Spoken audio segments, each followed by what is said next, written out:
श्री कृष्ण की लीलाओं से शायद ही कोई शख्स अनजान होगा, लेकिन क्या आप जानते हैं कि कृष्ण की मृत्यु कब और कैसे हुई थी? वो कौन था जिसके हाथों श्री कृष्ण की मृत्यु हुई? मानवता और मानव जाति को लगभग नष्ट कर देने वाला कुरुक्षेत्र का युद्ध शांत हो चुका था।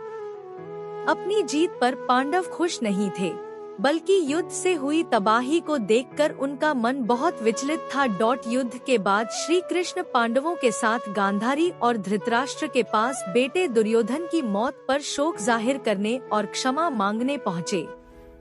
दुर्योधन का खून में लथपथ शरीर और अंधे माँ बाप की आंखों से आंसुओं की बाढ़ से पांडवों का भी दिल भर आया था।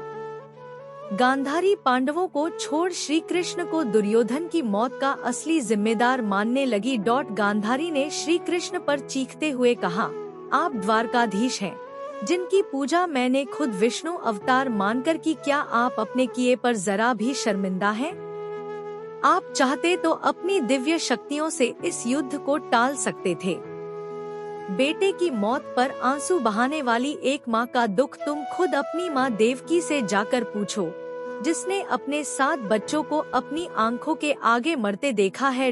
इसके बाद गांधारी ने कृष्ण को श्राप देते हुए कहा, यदि भगवान विष्णु के प्रति मेरी आस्था सच्ची रही है तो आज से ठीक 36 वर्ष बाद तुम भी इस धरती पर जीवित नहीं रहोगे।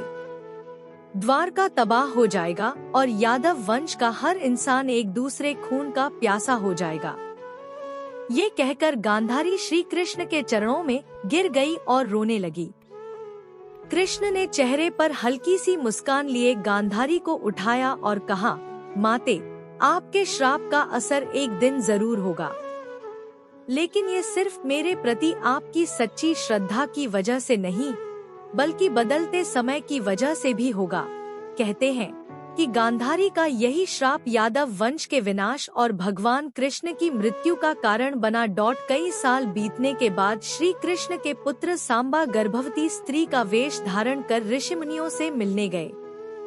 ये देखकर ऋषि भड़क गए और उन्होंने सांबा को श्राप दिया कि तुम एक ऐसे लोहे के तीर को जन्म दोगे जो तुम्हारे कुल साम्राज्य का सर्वनाश कर देगा। इससे सांबा बहुत डर गए और उन्होंने इस पूरी घटना के बारे में उग्रसेन को बताया। सांबा को इस श्राप से बचाने के लिए उग्रसेन ने कहा कि वो एक तीर का चूर्ण बनाकर उस प्रभास नदी में प्रवाहित कर दे। ऐसा करने से वो श्राप मुक्त हो जाएगा। जिस इलाके में इस चूर्ण को जमा किया गया था, वहाँ एक खास प्रकार की घास उगाई। ये देखकर उग्रसेन ने कहा कि यादव राज्य में किसी भी प्रकार के नशीले पदार्थों का उत्पादन और वितरण नहीं किया जाएगा। इसके बाद द्वारका में कुछ बेहद अशुभ संकेत देखे गए, जिसमें सुदर्शन चक्र, श्री कृष्ण का शंख, उनका रथ और बलराम के हल का अदृश्य हो जाना शामिल है। द्वारका में अपराध और पाप बढ़ने लगे थे। ये देख श्री कृष्ण परेशान हुए और